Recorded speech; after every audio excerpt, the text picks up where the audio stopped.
মেয়েটা না পায়ের তলায় সর্ষে আছে। প্লিজ প্লিজ কাম।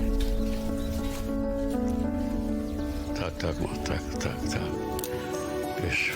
আরে, বাহ,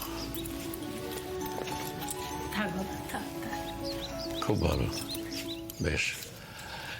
এই হচ্ছে শিক্ষা। বাড়িতে কে কে আছেন? আমাদেরও আসলে আপনাদের ফ্যামিলির মতোই জয়েন্ট ফ্যামিলি। জানতাম, যৌথ পরিবার না হলে কি আর এসব হয়? দেখো, এই যৌথ পরিবারে একসঙ্গে এক বাড়িতে 3 জেনারেশন না থাকলে ছেলে মেয়েরা তো সঠিক শিক্ষাটা পায় না। ফ্ল্যাট বাড়িতে তো এসব হয় না, সেখানে চলে গেলে হ্যালো হাই, এসব ছাড়াতে কিছু হয় না।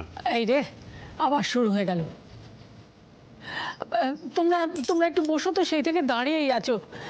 তোমাদের জন্য আমাদের বাড়ির মেয়েটা রক্ষে পেয়েছে। আজকে তোমাদের নিজের হাতে বানানো নাড়ু খাওয়াবো। এসো এসো মা।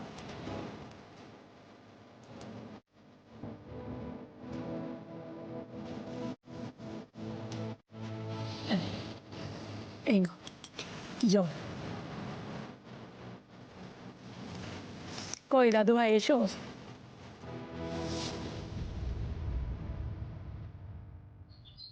বলছি, আপনাদের বাড়িটা কিন্তু খুবই সুন্দর, একদিন সময় করে এসে দেখে যাব। একদিন সময় নিয়ে এসে ঘুরে দেখে যাবো বললে তো হবে না, ব্যাপারটা খুব ডাইসি হয়ে যায়। তাহলে আজ এসছো যখন, আজই পুরো বাড়িটা দেখতে হবে।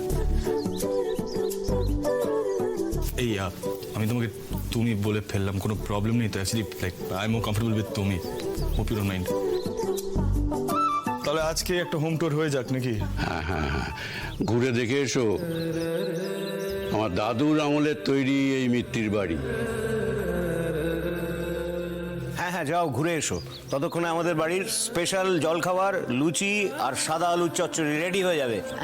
না না, আসলে আজ হাতে একদম সময় নেই, অন্য একদিন আসবো। কি এমন সময় লাগবে বলো তো? ঘুরে এসো। বাবা কিন্তু প্রমোটারদের হাত থেকে এই বাড়ি বুকে করে আগলে রেখেছে। ঘুরে দেখে এসো, ভালো লাগবে। যাও এক্স্যাক্টলি, যাও। Please I will show you around, please. এসো, এদিক দিয়ে এসো।